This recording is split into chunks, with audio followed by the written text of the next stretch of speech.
আমার স্বামী রোজ শহর থেকে বাড়ি আসার সময় আমার জন্য পান আনতো, আর আমি সেটা খুব ভালোবেসে খেয়ে নিতাম। কিন্তু কেন জানি না, তারপর আমি অজ্ঞান হয়ে যেতাম। সকালে যখন জ্ঞান ফিরত তখন আমার সারা কাপড় ভিজে থাকত। একদিন আমি ওর নিয়ে আসা পানটা ফেলে দিই আর অজ্ঞান হয়ে যাবার ভান করে শুয়ে থাকি। তারপর আমার স্বামী আমার সাথে যা করে সেটা শুনলে আপনার গায়ের লোম খাড়া হয়ে যাবে। কারণ বিয়ের প্রথম রাতেই আমি হলুদ রঙের নাইটি পরে স্বামীর ঘরে যাই, যাতে আমার স্বামী আমার দিক থেকে চোখ ফেরাতে না পারে। আমি একটা গ্রামের মেয়ে। এই নাইটিতে আমাকে আমার এক বন্ধু দিয়েছে, যার শহরে বিয়ে হয়েছে। সে আমার স্বামীকে হাতে রাখার অনেক রকম কৌশল বলেছে। আমার স্বামী সবুজ ঘরে ঢুকে আমার নাইটিটা দেখে থমকে দাঁড়ায়। ও তো আমাকে গ্রামের একটা সাধারণ মেয়ে ভাবে। সবুজের সামনে নাকি পড়ে থাকতে আমার খুব লজ্জা লাগছিল। কিন্তু এখনো আমার স্বামী আর আমাকে ওর মন জয় করতেই হবে। আমার বিয়ে নিয়ে অনেক স্বপ্ন ছিল, আর আজকের রাতটার জন্য আমি বহুদিন ধরে অপেক্ষা করেছিলাম। যখন ঘনিষ্ঠ হওয়ার সময় এগিয়ে আসছিল, আমার বুক ধড়ফড় করতে লাগলো। সবুজ আমার কাছে আসে আর আমার হাতটা ধরে বলে, তোমাকে খুব সুন্দর দেখতে লাগছে। এই একটাই কথা আমার জীবনটা আরো রঙিন করে দেয়। সবুজ তার পকেটের ভেতর হাত দেয়। আমি ভাবলাম ও হয়তো আমাকে বিয়ের প্রথম রাতে কোনো উপহার দেবে, কিন্তু যখন পকেট থেকে হাত বার করলো, আমি অবাক হলাম। আমি দেখলাম ওর হাতে একটা পানের কাগজ। সবুজ সেই কাগজটা খোলে আর বলে, আজ বিয়ের প্রথম রাতে আমি নিজের হাতে তোমাকে মিষ্টি পান খাওয়াবো। সবুজের কথা শুনে আমার মুখে হাসি ফুটে ওঠে। ও বলে যে ও শুধু আমার জন্য শহর থেকেই পান বানিয়েছে, ভালোবেসে ওই পানটা আমাকে খাওয়ায়। আর আমিও খুশি হয়ে খেয়ে নিই। পানটা খুব মিষ্টি ছিল। সবুজ আমার চোখে চোখ রেখে ভালোবাসার কথা বলতে থাকে, আর আমি নিজেও জানি না আমি কখন ঘুমিয়ে পড়ি। কিছুক্ষণ পর আমি জ্ঞান হারিয়ে ফেলি। সকালে যখন আমার ঘুম ভাঙে তখন ঘড়িতে 10:20 বেজেছিল। আমার জামাটা পুরো ভিজে ছিল। আমি ভাবতে লাগলাম যে রাতের জন্য আমি এতদিন ধরে অপেক্ষা করেছিলাম, সেই রাতে আমি কি করে ঘুমিয়ে পড়লাম। তারপর আমার সবুজের কথা মনে পড়ল। কে জানে ও কি মনে করল কিনা। আমার জামাটা ভিজল কি করে? সবুজ ঘরে ছিল না। আমি চটপট জামা কাপড় ছেড়ে স্নান করে তৈরি হয়ে নিলাম। আমি যখন চুল আঁচড়াচ্ছে ছিলাম তখন সবুজ ঘরে ঢোকে। তার মেজাজ খুব খারাপ ছিল। সে কোনো কথা বলল না। আমি যখন ওর সাথে কথা বলার চেষ্টা করি ও খুব রেগে যায়। এটা আমার অসুস্থ লাগে। আমি ঠিক করলাম আমি যেভাবেই হোক ওর রাগ ভাঙাবো। ওই ঘর থেকে চলে যাবার পর আমার মাসিয়ে, এখন আমার শাশুড়ি, তিনি আমার ঘরে আসেন। আমার চোখে জল দেখে উনি জিজ্ঞেস করেন, কি হয়েছে বোমা? আমি বললাম যে আমি সবুজকে লাগিয়ে দিয়েছি মা। মা বলে, আমি এক্ষুনি ওর সাথে কথা বলছি। কিন্তু আমি মাসির হাত ধরে তাকে অনুরোধ করি সে যেন সবুজকে কিছু না বলে, না হলে ও আরও রেগে যাবে। আমার কথা শুনে মাসি চুপ করে যায় আর বলে, ছোট ছোট ব্যাপারে অভিমান করো না। কয়েকটা দিন সবুজের সাথে থাকলে তুমি ওর স্বভাবটাও খুব ভালো করে বুঝতে পারবে। আমি মাসির কথা শুনে মনে জোর পাই। মা বাবার আদরের মেয়ে হওয়ার সাথে সাথে আমি মা ছিল খুব আদরের। আমার ছোটবেলা থেকেই ইচ্ছে ছিল আমার বিয়ে যেন মাসির ছেলে সবুজের সাথে হয়। আমার যখন 15 বছর বয়স হয় তখন মাসি আমার সাথে দেখা করতে আসে আর আমাকে মিষ্টিমুখ করায়।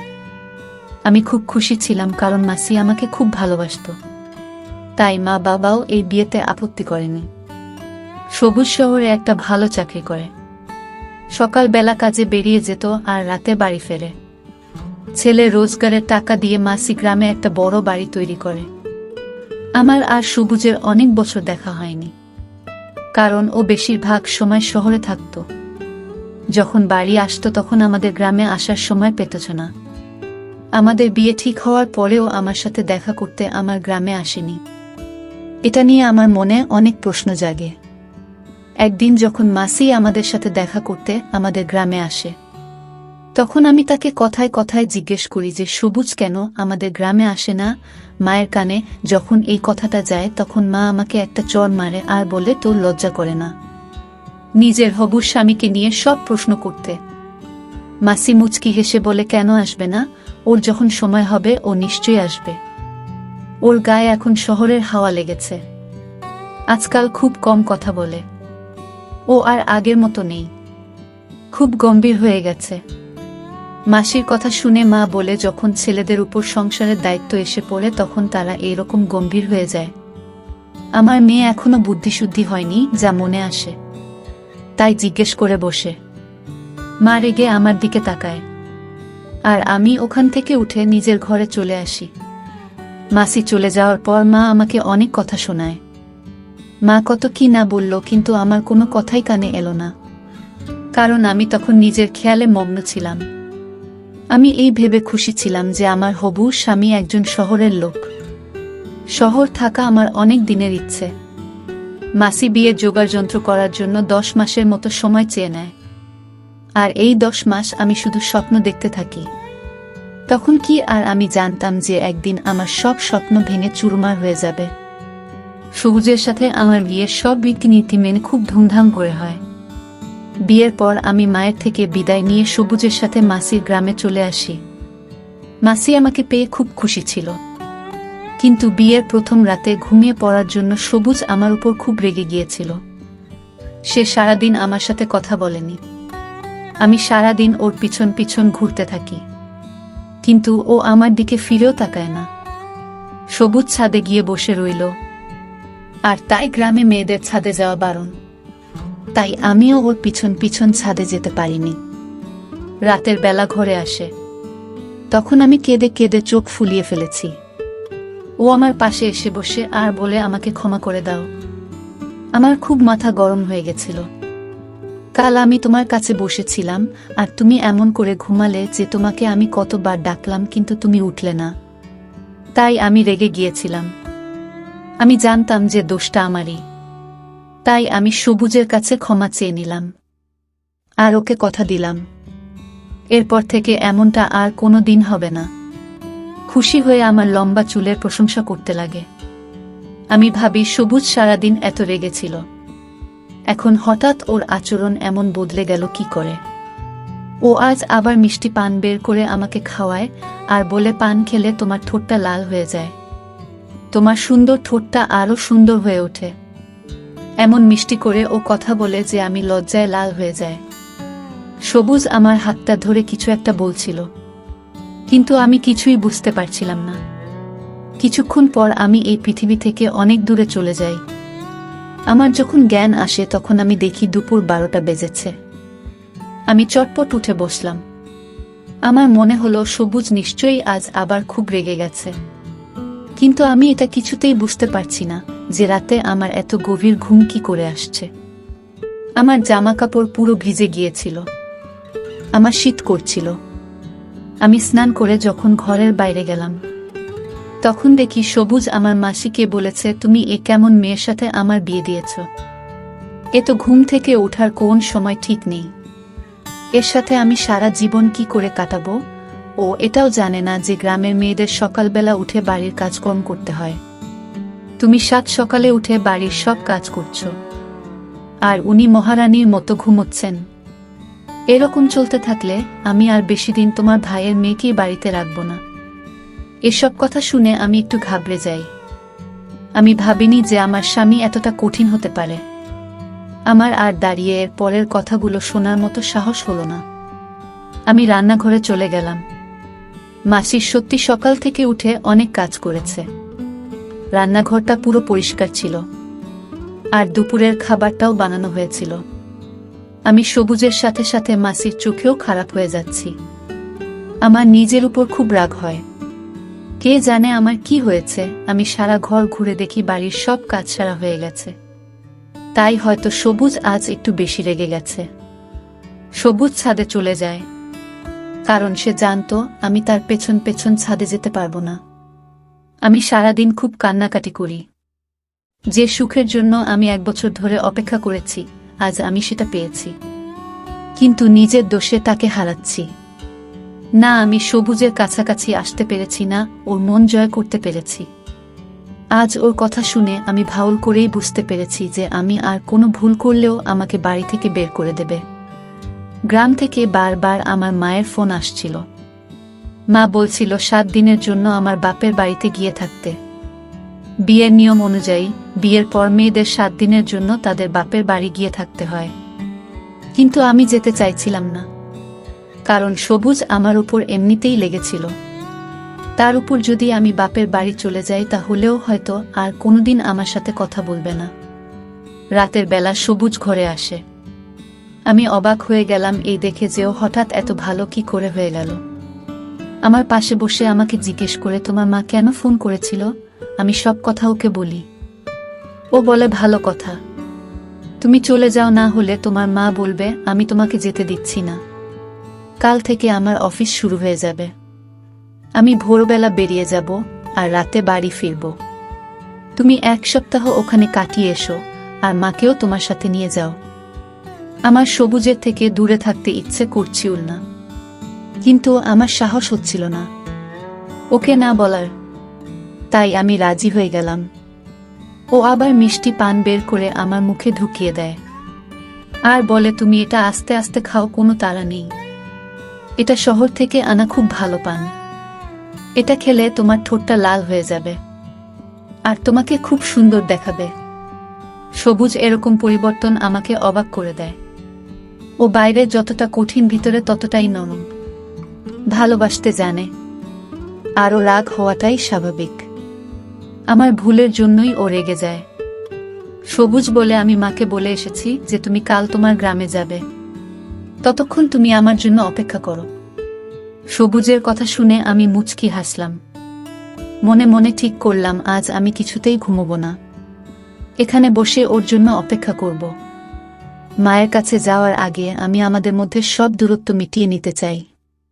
আমি তাড়াতাড়ি আমার নাইটিকা পরে নিলাম। আইন হাতে আমার ছবি দেখে আমি অবাক হলাম। ও ঠিক বলেছিল, আমার ঠোঁটটা পুরো লাল হয়ে গেছে। আমি বিছানায় বসে সবুজের জন্য অপেক্ষা করতে লাগলাম, কিন্তু সবুজের ফিরে আসার আগে আমি ঘুমিয়ে পড়লাম। সকাল 10টায় যখন আমি চোখ খুললাম তখন সবুজ কাজে বেরিয়ে গেছে। ও অনেক ভোরবেলা বেরিয়ে যেত, কারণ শহরে পৌঁছাতে 2 ঘন্টা সময় লাগত। আমার খুব কান্না পাচ্ছিল। আমার বিয়ের 1 সপ্তাহ হয়ে গেল, কিন্তু এখনো আমি সবুজের সাথে কোনো সম্পর্ক তৈরি করতে পারিনি। ওর রাগ হওয়াটাই স্বাভাবিক। আমি বুঝতে পারছি না আমার জামা কাপড় এত ভিজে গেল কি করে। আমি যখন ঘর থেকে বেরিয়ে এলাম তখন দেখলাম মাসি গ্রামে যাওয়ার জন্য তৈরি হয়ে বসে আছে। মাসি আমাকে দেখে বলে, সবুজ তো বেরিয়ে গেছে, এখন আমাদেরকে গ্রামের জন্য রওনা দিতে হবে। আমি মাসির সাথে গ্রামে রওনা দিলাম, কিন্তু আমার মনটা সবুজের সাথে শহরে চলে গেছিল। আবার আমার ওর সাথে স্বাক্ষর দেখা হবে। আমার বাড়ির লোকেরা আমাকে দেখে খুব খুশি হয়। সব থেকে বেশি খুশি হয় আমার ছোট বোন। সারা গ্রাম জেনে গেছিল যে আমি বাড়িতে এসেছি, তাই গ্রামের মহিলারা একজোট হয়ে আমাকে দেখতে আসে। আমাদের এক প্রতিবেশী মেয়ে আনিতা দিয়েছিল। সে আমার খুব ভালো বন্ধু ছিল, আর গ্রামে এসে আমি তার বিয়েতে আনন্দ করার সুযোগ পেয়ে যায়। গ্রামে খুব হই হুল্লোড় হচ্ছিল, কিন্তু আমার মনটা খারাপ ছিল। আমার সবুজের কথা বারবার মনে পড়ছিল। একটু অদ্ভুত ব্যাপার হলো, যবে থেকে আমি মায়ের কাছে এসেছি তবে থেকে আমার একেবারে ঘুম আসছে না। আর সবুজের বাড়িতে আমার রোজ রাতে ঘুম চলে আসতো। আমি জেগে থাকা অনেক চেষ্টা করতাম, কিন্তু পারতাম না। হয়তো আমার সবুজের জন্য মন খারাপ হচ্ছে, তাই আমি এখানে ঘুমোতে পারছি না। হলুদ মেহেন্দি পরানোর দিন আমাদের পাড়ার মাসির ছেলে ফিরোজ শহর থেকে আসে বোনের বিয়ে দেখতে। সে ছোটবেলা থেকেই গ্রামে যাতায়াত করত। সে আমাকে দেখে আমার পিছন পিছন ঘুরতে থাকে। তার নজর সবসময় আমার উপর ছিল। এটা মনে হয় আমার মাসি ও লক্ষ্য করেছিল। আমার খুব ভয় লাগছিল। এমনিতেই এখন সবুজ আর আমার সম্পর্ক ভালো নয়, তার উপর যদি মাসি এসব দেখে তাহলে আমার বাড়িতে জায়গা হবে না। তাই আমি বিয়ের বাড়ি ছেড়ে নিজের বাড়িতে ফিরে আসছিলাম। কিন্তু ফিরোজ আমার পিছনে আর রাস্তায় আমাকে থামিয়ে বলে সে আমাকে ভালোবাসে। আমি যদি চাই তাহলে সে আমার বাড়িতে বিয়ের প্রস্তাব পাঠাবে। আমি রেগে গিয়ে তাকে বলি, আমার বিয়ে হয়ে গেছে। এরপর থেকে যেন সে এরকম কথা না বলে। আমার কথা শুনে ফিরোজ বলে, শহরে আমার অনেক বড় বাড়ি আছে, গাড়ি আছে, আমি তোমাকে খুব সুখে রাখব। তুমি তোমার স্বামীকে ছেড়ে দিয়ে আমার সাথে চলো। আমি তোমাকে অনেক দিন ধরেই ভালোবাসি। আমি কি আর জানতাম যে তোমার 16 বছর বয়সে বিয়ে হয়ে যাবে? আমি তাকে বলি, সে আজ যা বলেছে আমি শুনেছি, কিন্তু এরপর যেন সে এরকম কথা মুখে না আনে, কারণ আমি আমার স্বামীকে খুব ভালোবাসি, আর তার একটা ভুলের জন্য আমার বদনাম হয়ে যেতে পারে। ফিরোজ তখন ফিরে যায়, কিন্তু আমার পক্ষে আমি তার বিয়েতে থাকা মুশকিল হয়ে পড়েছিল। ফিরোজ খুব জেদ ধরেছিলেন, লুকিয়ে লুকিয়ে তার ফোনে আমার ফটো তুলেছিলেন। যেমন তেমন ভাবে একটা সপ্তাহ কাটিয়ে আমি মাসির সাথে আমার শ্বশুরবাড়ি ফিরে আসি। সবুজ মনে হয় আজ তাড়াতাড়ি কাজ থেকে ফিরে এসেছে। আমরা দুপুরে বাড়িতে গিয়ে পৌঁছি, তখন সবুজ বাড়িতেই ছিল। সবুজকে দেখে আমি খুব খুশি হই। আমি নিজের জিনিসপত্র রাখতে নিজের ঘরে যাই, আর সবুজ তার মায়ের সাথে কথা বলতে তার ঘরে চলে যায়। আমিও ভাবলাম কিছুক্ষণ মাছি আর সবুজের সাথে বসে গল্প করে আসি, তারপর বাড়ির কাজকর্ম করব। তাই আমি ঘরের জিনিসপত্র রেখে মাসির ঘরের দিকে যাই। মাসির ঘরের বাইরে থেকে তার কথা শুনে আমার হাত পা ঠান্ডা হয়ে যায়। আমি ভাবতেও পারিনি যে আমার ঘর ভাঙার লোক আর কেউ নয়, আমার নিজের মাসি। মাসি সবুজকে বলছিল, আমি তোকে বলে গেছিলাম যে আমি ফিরে আসার আগে ডিভোর্সের কাগজপত্র তৈরি করে রাখতে, কিন্তু তোর কোনো খেয়াল নেই। বন্ধুরা, ভিডিও মাঝখানে একটা কথা বলতে চাই। আমি তোমাদের সর্বদা হাসি খুশি রাখার জন্য খুব কষ্ট করে ভিডিও বানাই, তাই তোমাদের কাছে অনুরোধ থাকবে অবশ্যই ভিডিওটি দেখে একটি লাইক করবেন এবং চ্যানেলটি সাবস্ক্রাইব করে পাশে থাকবেন। তো আমি নিজের চোখে দেখেছি তবু কত ভুল কাজ করে, কিন্তু তুই দেখেও না দেখার ভান করিস। সবুজ বলে, মা, আমার পক্ষে ওকে ছেড়ে দেওয়া সম্ভব নয়। ও আমার স্ত্রী আর আমি ওকে অনেক ভালোবাসি। ও হাজারটা ভুল করলেও আমি ওকে আমার জীবন থেকে মুছে ফেলতে পারবো না। সবুজ আমাকে ভালোবাসার কথা বলতে থাকে, আর মাসি আমার নিন্দা করতে ব্যস্ত হয়ে পড়ে। আমি বুঝতে পারছিলাম না এসব কি হচ্ছে। মাসি আমাকে কত ভালোবেসে এই বাড়ির বউ করে এনেছে, সে কেন আমার ডিভোর্স করাতে চাইবে? আর সবুজ, যাকে আমার খুব কঠিন মনে হয়েছিল, সে বলছে সে আমাকে ভালোবাসে, আর আমার হয়ে তার মায়ের সাথে ঝগড়া করছে। আমার মনটা খুব অস্থির হয়ে ওঠে। রাতে যখন সবুজ আমার ঘরে আসে তখন আমার পান খেতে একদম ইচ্ছে করছিল না। আমি পানটা ওর হাত থেকে নিয়ে নিলাম। যখন মাছিকে কিছু কাজের জন্য তাকে, তখনও ঘরের বাইরে বেরিয়ে যায়। আমি পানটা একটা কোণায় লুকিয়ে ফেলি। আমার তখন ঘুম পায়নি, তাই আমি চুপ করে চোখ বন্ধ করে শুয়ে পড়ি। যখন সবুজ ঘরে আসে তখন আমি যা সব দেখলাম তা আমার কাছে অবিশ্বাস্য। সবুজ একটা পুরো কলসির জল আমার গায়ে ঢেলে দেয়, কিন্তু আমি চোখ খুললাম না। আজ আমি পুরো ব্যাপারটা বুঝতে চাই। সবুজ কারো একটা নাম ধরে ডাকে আর তাকে বলে, ভেতরে এসো। ও পুরোপুরি অজ্ঞান হয়ে গেছে। তারপর একটা সুন্দর দেখতে মেয়ে আমার ঘরে ঢুকে আর এসে আমার খাটের সবুজের পাশে বসে। তারপর ওরা দুজনে খুব ঘনিষ্ঠ হতে শুরু করে। আমি আর সহ্য করতে পারছিলাম না। আমার গোটা দেহ ভিজে গিয়েছিল, আর আমি ঠান্ডায় কাঁপছেছিলাম। আমি উঠে বসলাম। আমাকে উঠে বসতে দেখে দুজনে ভয়ে ভয়ে চোখে আমার দিকে তাকায়। আমি সবুজের দিকে তাকাই। তখন আমার এত রাগ হচ্ছিল যে আমার প্রাণ থেকে সব ভয় দূর হয়ে গেছিল। আমি সবুজকে বলি, আমাকে সত্যি কথা বলো, এই মেয়েটাকে আর পানি কি এমন মেশানো থাকতো যার জন্য আমি অজ্ঞান হয়ে যেতাম? তুমি কেন করলে এটা আমার সাথে? আমাকে কেন সকালে? আমি একের পর এক প্রশ্ন করতে থাকি। আমার মধ্যে দিয়ে একটা ঝড় বয়ে যায়। সবুজ মাথা নিচু করে বলে, এই মেয়েটা আমার স্ত্রী। তোমাকে বিয়ে করার 2 দিন আগে আমি ওকে বিয়ে করে এই গ্রামে নিয়ে এসেছি। আমি কখনো তোমাকে বিয়ে করতে চাইনি, কিন্তু আমার মা জোর করে তোমার সাথে আমার বিয়ে ঠিক করে। কথাটা শুনে আমার মাথায় আকাশ ভেঙে পড়ে। সবুজ বলে, তোমার সাথে বিয়ে আটকাতে আমি 2 দিন আগে শরীফা বিয়ে করে আনি, যাতে মা বাধ্য হয় তোমার সাথে আমার বিয়ে ভেঙে দিতে। কিন্তু মা আমার কথা শোনে না। মা আমার উপর চাপ দেয় আর বলে শরীফাকে ডিভোর্স দিয়ে দিতে। সবুজ শরীফাকে ছাদের ঘরে রেখে দেয়। কারণ সে জানতো গ্রামের মেয়েরা ছাদে যায় না। তাই সে জানতো আমি কখনো ছাদে যাব না। ও ইচ্ছে করে পানে ঘুমের ওষুধ মিশিয়ে দিত যাতে আমি ঘুমিয়ে পড়ি, আর ও আমার ঘরে শরীফের সাথে সময় কাটাতে পারে। শরীফা শহরে মডেলিং করত, তাই মায়ের মনে হতো ওর চরিত্র ভালো নয়। তাই মা বারবার আমাকে বলতো ওকে ডিভোর্স দিতে। কিন্তু শরীফ আমার প্রথম আর শেষ ভালোবাসা। মা আমাকে নিজে মরার ভয় দেখিয়েছিল, তাই আমি তোমাকে বিয়ে করতে বাধ্য হয়েছিলাম। তখন আমি বুঝতে পেরেছিলাম যে সবুজ শরীফাকে ছাড়া থাকতে পারবে না। ও আমাকে সব সত্যি কথা বলে দেয়। সব শুনে আমার বলার মতো কিছুই ছিল না।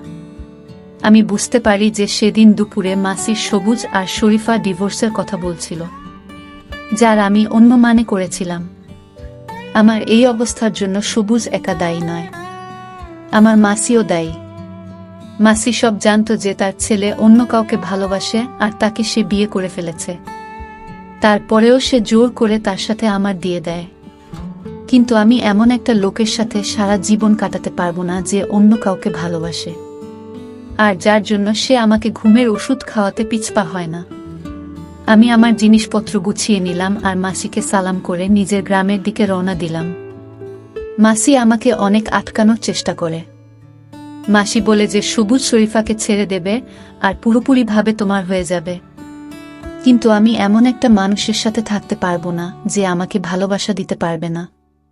আমি মা বাবাকে বলে সবুজের থেকে ডিভোর্স নিয়ে নিলাম। আমার মা বাবা আমাকে খুব ভালোবাসে। তারা কখনই চায় না আমি এমন একটা লোকের সাথে সংসার করি।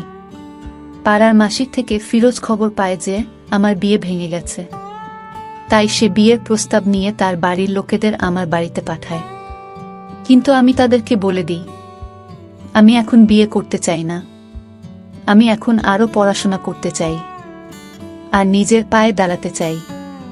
সব বৈবাহিক সম্পর্ক যে সফল হবে তার কোনো মানে নেই, কিন্তু কারো বিয়ে অসফল হওয়া মানে এই নয় যে সেই মানুষটা অসফল হবে। আমার বিয়ে ভেঙে যাওয়ার পর আমি জীবনে সফলতা পাই, পড়াশোনা করে ভালো রেজাল্ট করি, আর জেলায় আমার গ্রামের মুখ উজ্জ্বল করি। আমি আমার সমস্ত বোনেদের আর মেয়েদের বলেছি তারা যদি বৈবাহিক জীবনে সফলতা অর্জন করতে না পারে তাহলে সেটা ভুলে গিয়ে তাদের অন্য রাস্তা বেছে নেওয়া উচিত। এমন একটা রাস্তা বেছে নেওয়া উচিত যেখানে তারা সফলতা পাবেন। বন্ধুরা, আজকে এই পর্যন্তই। ভিডিওটি আপনাদের কাছে ভালো লেগে থাকলে ভিডিওটিতে একটা লাইক করবেন। নতুন নতুন গল্প পেতে চ্যানেলটি সাবস্ক্রাইব করে রাখুন। দেখা হচ্ছে নতুন ভিডিওতে। ভালো থাকবেন সবাই।